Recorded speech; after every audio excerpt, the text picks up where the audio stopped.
Hello, everybody, and welcome back to another episode of the SEO Agency Rollercoaster. Imagine you're on a roller coaster, but instead of crazy loops and gravity-defying drops, we're diving deep into the dynamic world of SEO agencies. Here we're taking a closer look at the life of SEO agencies and pros, shedding some light on the everyday challenges, unfortunate bumps, and the high fives that come with the territory. You have to be this tall to ride this mix of straight talk, a sprinkle of laughs, and tons of behind-the-scenes knowledge. So if you're all about staying up to date with SEO and agency life, hit that subscribe button. Keep yourself in the know, and you might even find yourself chuckling here and there. My name is Andrew Zarudny, and I'm part of the marketing team behind the powerful SEO platform SEO Ranking, and I'll be guiding you on this wild ride along with my co-host, Chris Simmons, the brains behind the OMG Center, your go-to for digital agency growth hacks. Hey, Chris, couldn't be happier to have you along on this adventure. I'm glad to be getting on the ride again, Andrew.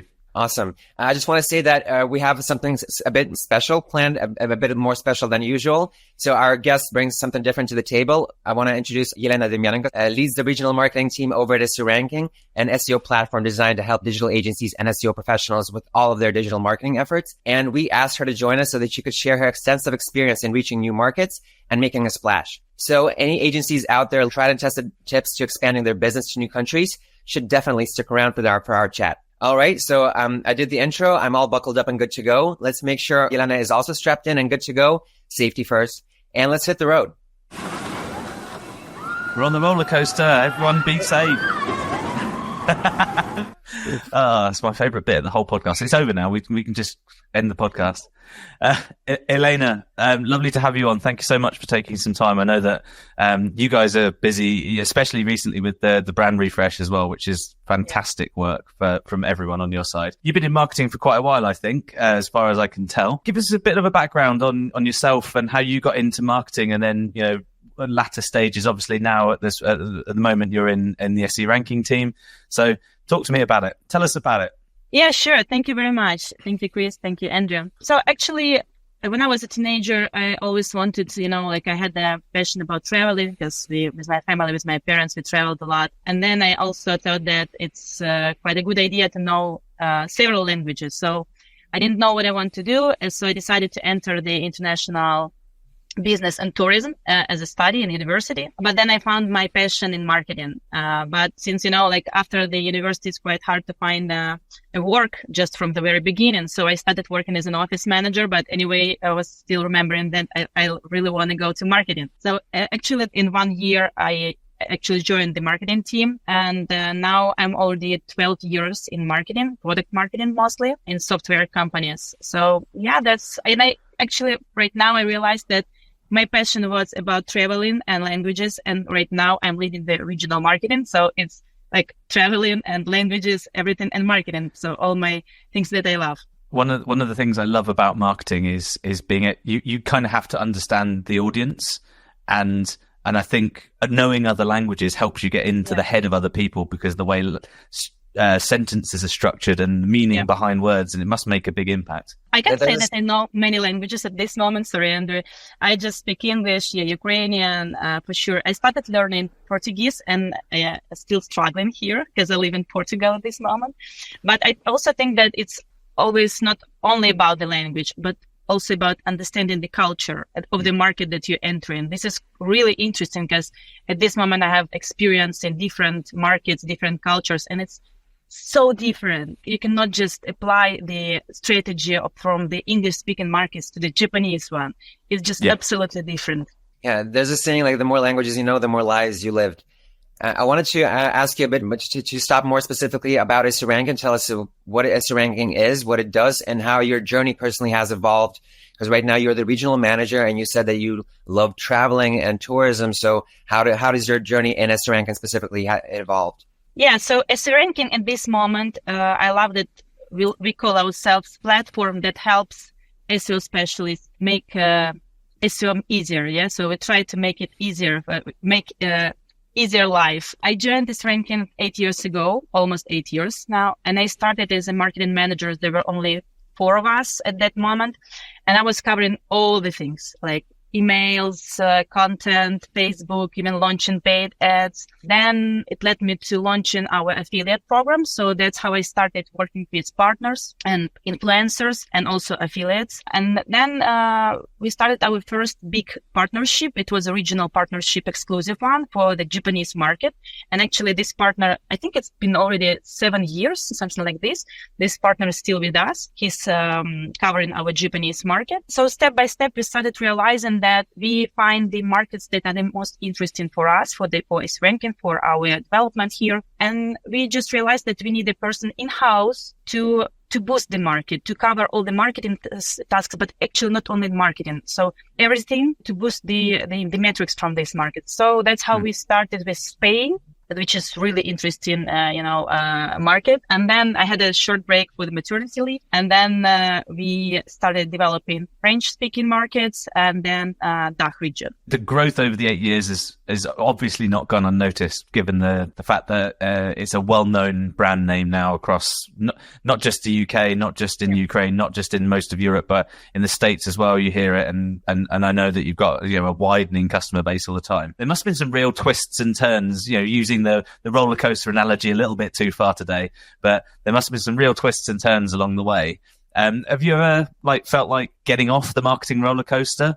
What keeps you going? No, actually I haven't. And even here at S Ranking, what I love is that I remember us being as a startup almost. So visiting conferences where nobody knows about your brand and you describe yourself. And now when I go to conference, I know the partners, clients, everyone comes to us, say, yeah, hey, we know you, we use your platform. It's so cool. And another thing is here, I really love marketing because it's changing. You cannot just read the book today and apply all the tactics tomorrow because it's different now. Yeah. So I really love that it's changing. The SEO market is also really changing. And here, what I also love is the team. So that's why I think I was never thinking of quitting because the team here is really great. And I like at this moment in marketing, we have about 60 or 65, people that cover almost all the tasks in marketing. And that is so cool to have this team because you have always teammates. They share their experience. You can discuss things. You can learn from them. It's much even better than joining some course on Coursera because you have really professionals here. And this is what motivates me because you cannot follow all the trends in marketing, but you have people who follow their channels, and it's always about sharing experience, ideas. That's what motivates me. Yeah, absolutely. I find that you never really stop learning, which is quite important. But like you say, with the book, quite a lot of the books have a good concept, and the concepts are really important. But the application of those is down to you, and that's the joy of being a good marketeer, isn't it?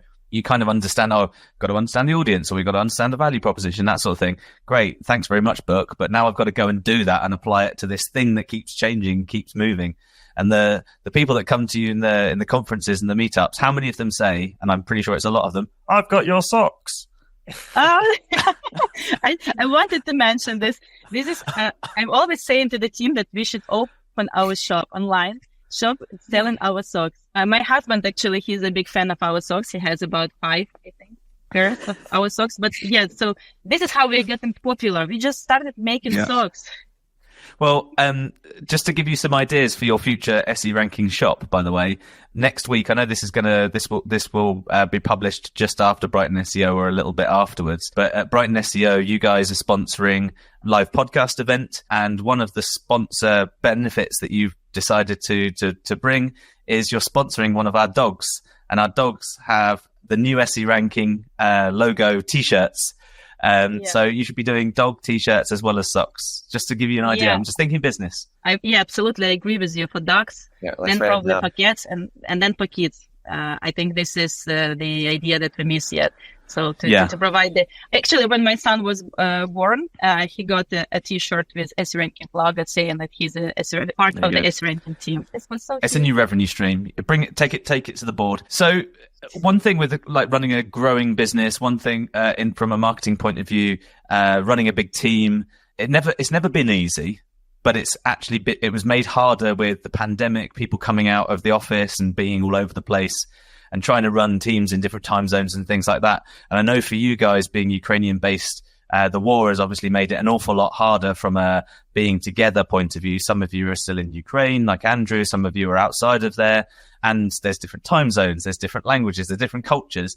How are you kind of managing all of that from a team motivation, but also getting things, I can't say the word, done for the business? Okay. So actually, yeah, my team is not that big. I have now 4 people in my team, but the thing is that I've met personally only one person from my team, and others I haven't seen because we all started working remotely. And also for me, like pandemic, it was a huge shock for everyone. But for me, it was also a good time because I started working remotely after the maternity leave. So it was a good opportunity to work from home. And then everyone started working from home. So for me, it was like yay, we all now in the same place. And then, so for me, what I understand now is that for remote work, and we should always trust your teammates, respect, never micromanage, because this is a mistake. At least it's my point of view. So I hate micromanaging, and I've been there. I've tried that. No, people from my team, they always know that I'm always here. I'm always happy to help. Whenever you need this, but I trust you fully, so you can cover all the tasks by yourselves. But I'm just here to give you advice, something like this. Andrew, I'm happy to remotely mute Elena whilst you tell me whether or not you agree that she's a good team member. She is one of the best. Like I've always been inspired by her contributions to not just her tasks, but general company-wide ideas. Because when I started out, it was 6 years ago. We were 10 people at a meeting, and everybody had to contribute with ideas. Yeah. And Elena was holding up the bar, and so I was always trying to contribute with something, not just for the sake of talking, but I really tried to dig in and try to provide some valuable insights as well. But yeah, Elena is definitely the one I always refer to as the one with ideas. So just go to her. But she's been focusing more on regional stuff right now, so we don't connect that much. But still, the feeling is there. I wanted to find out a bit more in detail how SEO ranking remained competitive over the years. Maybe the focus has changed. So basically, what activities is the SEO ranking engaged with or has been engaged in over the past, I know 11 years since the company was first founded, but over the 8 years that you've worked there, how has it changed in terms of maybe you have a focus on a specific campaign, maybe like Black Friday, just whatever activities do you do to remain competitive? Because I know that there are big players out there that we're still trying to catch up with. Yeah, for SEO ranking, the company, we just found our ICPs, and we are now more focused on agencies, but also SMBs. And I'll say why. For some of the markets, and we see this, to target agencies is a bit more challenging than for others. Like for example, for France. Yep. For France. But for me, that's still interesting because I know I've found researchers that say that in France, there are even more agencies than in the UK, which is quite strange for me. Like, oh, really? But then what we see from our perspective is that there are agencies of one person with Gmail account and even no website. So, and they call themselves agencies. And it's a bit more difficult for us to target those agencies because our understanding of agencies is a bit different. Then for Germany, for example, it's not about the agencies, but it's about the market itself. So there are many established local products plus global competitors. So it's a highly competitive market to enter this because we need to compete with both local and global players. And then we need to persuade the German-speaking users that they can trust us, that we are a good company, well-established, and they can trust us. So what we do, my team, I like calling ourselves as chief executive officers of a market because we focus on growing the net new MRR for the market. So we work with all the metrics. We work with all the teams, with marketing, with support, with sales, with customer success. We need to lead the growth of this market. I was wondering why specifically agencies? Was there a reason why you decided to focus on this specific group? Yeah. And what was the group that you focused beforehand? And what was the issue with that group? Yeah. Agencies, because we hold like a bunch of interviews. We did have a research And we know that our product is a good fit for agencies. So agencies can benefit from the tools that our platform has, but also SMBs. So it's a good choice for SMBs as well. Before that, we, like 5 years ago, I would say we didn't have that much focus. So we were focusing everyone.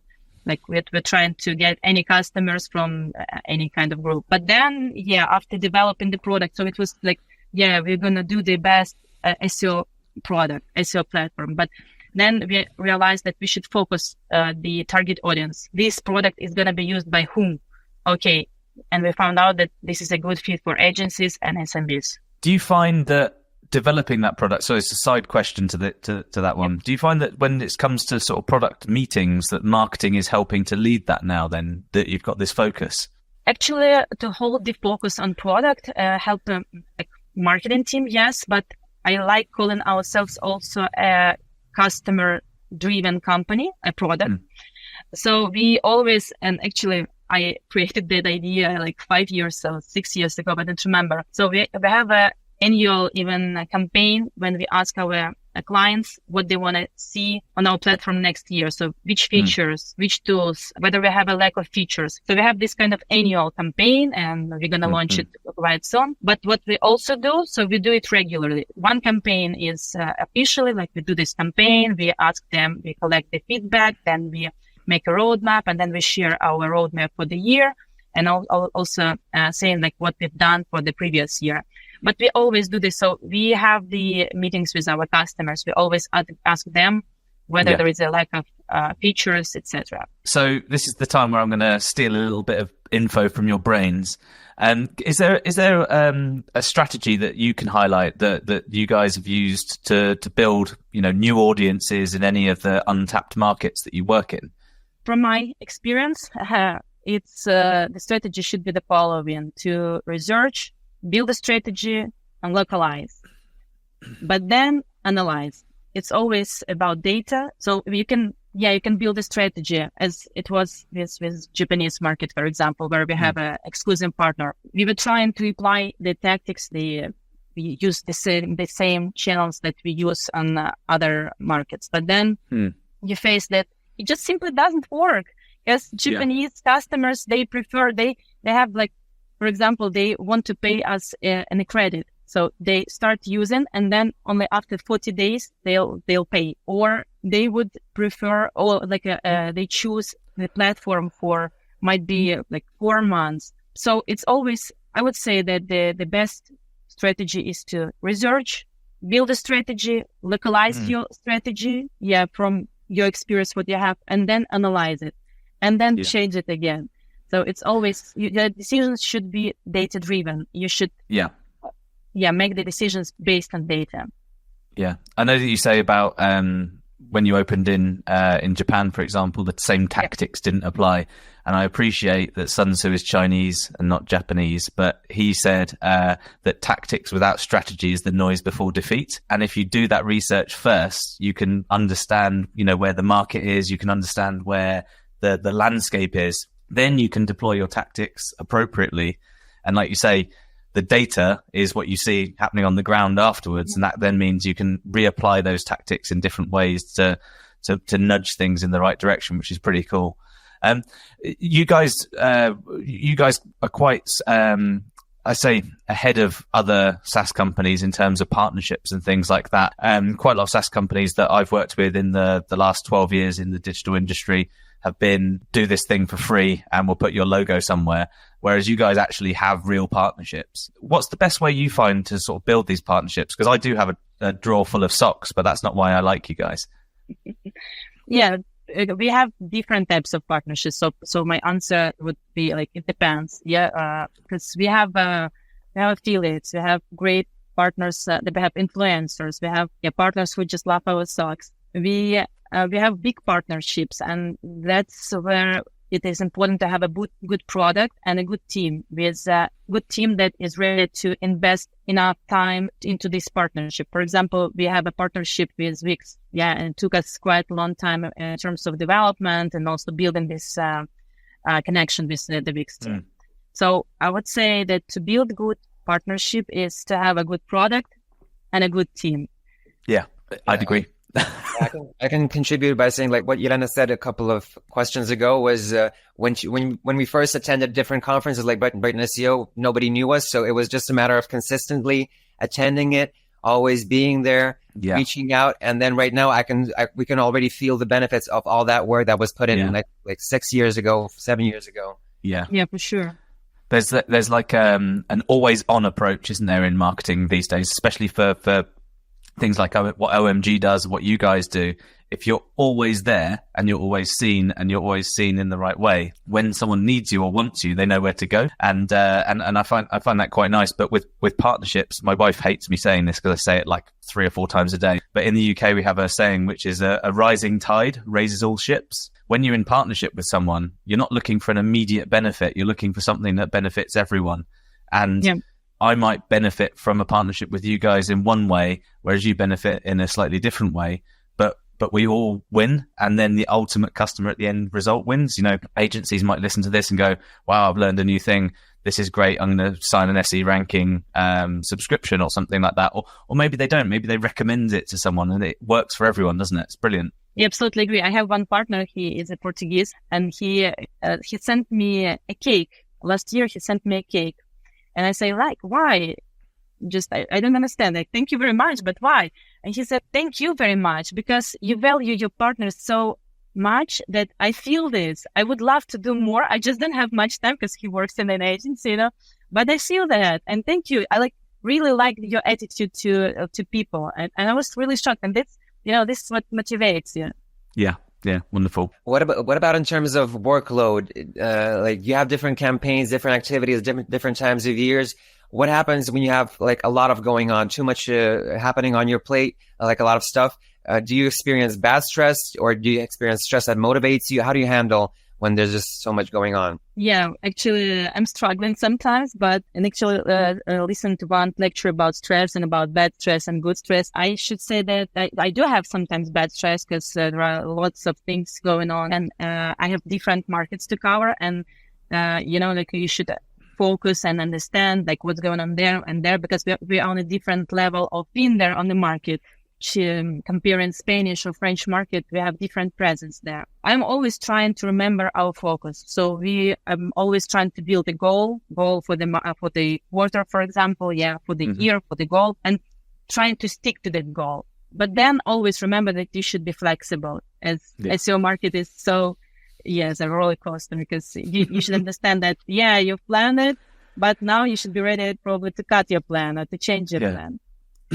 No good plan survives first contact with the enemy. That's what the Americans say. So shall we move a bit forward into the future? I wanted to ask you about, like, everybody knows that ChatGPT, OpenAI, and different AI, with AI overviews on Google, just everybody's jumping on the AI bandwagon. And does this present any opportunities specifically for SEO ranking to evolve? And are you jumping on these technological developments in such a way that will benefit the team, the company?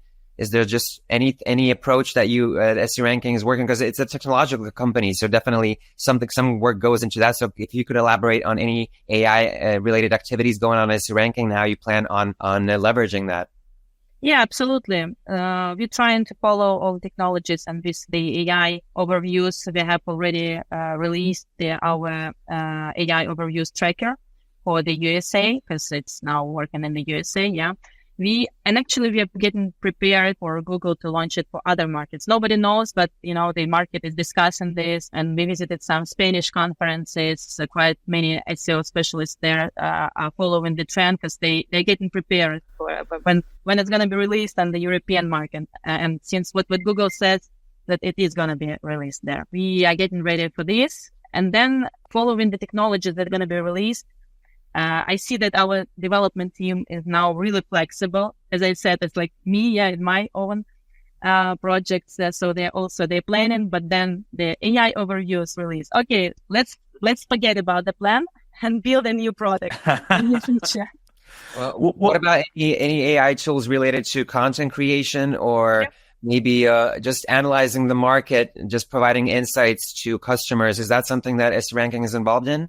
We have a content tool, AI content creation tool. And actually, as for my team, what we're going to work on in the next quarters, we're going to improve it for local markets, see how users, we want to be sure that it works good for all the languages and all the users from all over the world can benefit from this. Yeah, and also part of the team, if I say about the cooperation of my team, like marketing part and the development team, and what we're going to do for our markets, for the markets that they cover, we're going to for sure work on the quality and quantity of data, because this is the most important for us, for S-Ranking, for any product. Yeah, but this is what we are proud of, because I know that some of the customers like 5 years ago that tried our product and they try now, they see the huge difference in data and they like really say like, wow, your data has changed and I can really trust it. I can rely on it. And we're going to continue working on this. The consistent changes in Google, in the market, in what customers of the people in the market want it's a never ending challenge for you guys for sure. And genuinely, I've been a customer of SE Ranking for my own websites for I think about 3-ish years or so. And just in 3 years, there's so many different cool things. And I don't know how anyone finds the time to then not just come up with the idea, build the thing, but then actually spend the time properly marketing it, because I often see the feature online somewhere before I find it in the platform, because I'm not, you do your normal workflow and you don't notice it. What is it you want to close 2024 with a bottle of champagne? And what's the biggest goal that at the end of this year you will be able to say, we did it, and then pop the cork? For sure, we have our financial goals, and looks like we're going to achieve those. Our growth track is like it shows that we are on the right way. Then our big goal, I can't say that it's goal for this year only, but for the upcoming years, as I said, to make SEO simple and intuitive and as possible, and using all the technologies that are appearing now, so all the cutting edge technologies. Yeah, and for us, for my team, the goal is to show this to all the markets that we work on, to Spanish, to French, to German-speaking market, to show and to let them trust our brand. It's awesome. Any other expansion plans? Expansion? Andrew's trying to work out what language to learn next, isn't he? That's what he's asking.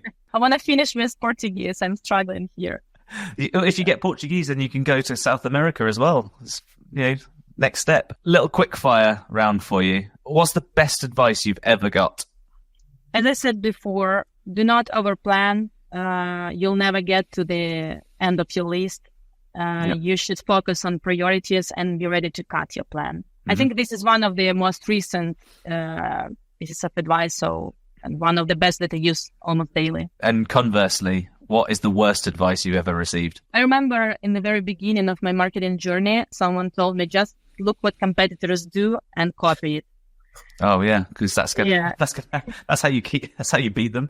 Brilliant. Yep, that is bad advice. So well done to that person. I hope they're having a good time in their junior role now. What's the biggest mistake that you've made in your 12-year journey?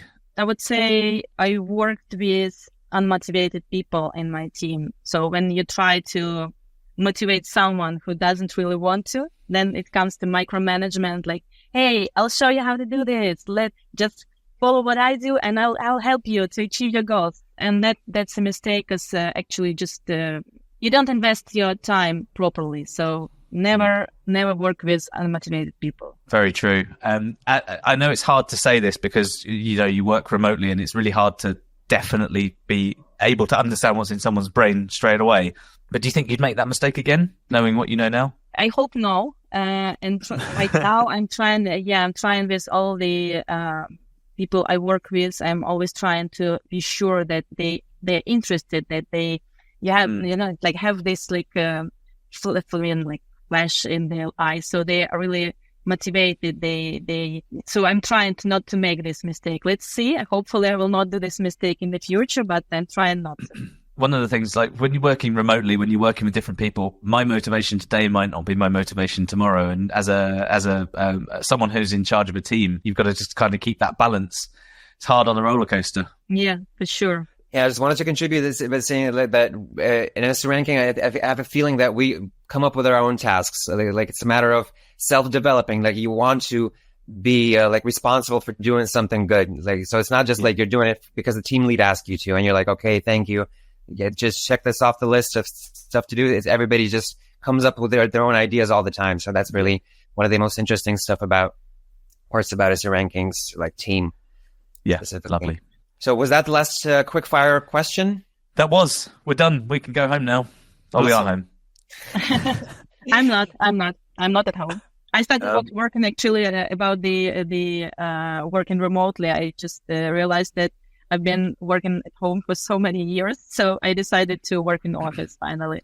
And it's also good, to speak to people like, wow, those people, they had every day the same people here in the office. So drinking 4 cups of coffee, miss this.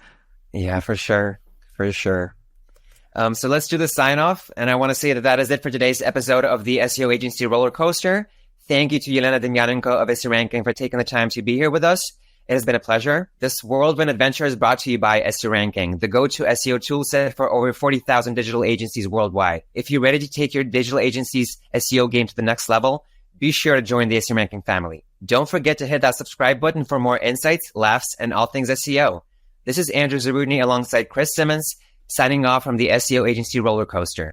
Stay tuned for more episodes, and remember, in the world of SEO, the ride never truly ends.